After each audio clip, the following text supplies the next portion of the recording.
Alleged cybercrime. Court admits singer Speed Darlington to 20 million naira bail.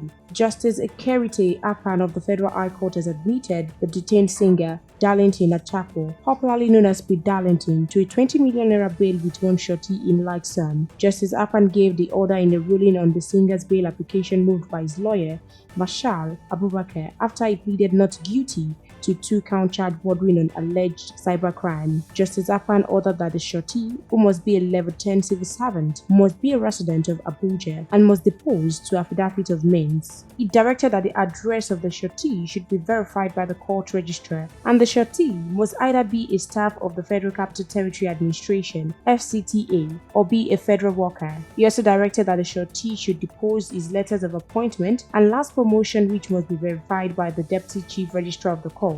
The judge, who ordered Speed Darlington to deposit his international passport, directed the shorty and the defendant to also submit their 2 recent passport photographs with the court registrar. He consequently ordered Speed Darlington to be remanded in Kuje Correctional Center pending the perfection of his bail conditions. Justice Apan adjourned the matter until March 18th for trial. The Inspector General of Police had, in the amended charge, sued Speed Darlington to court for cybercrime offences. We will continue to supply you real-time news update. Please stay tuned to NaijaNews TV.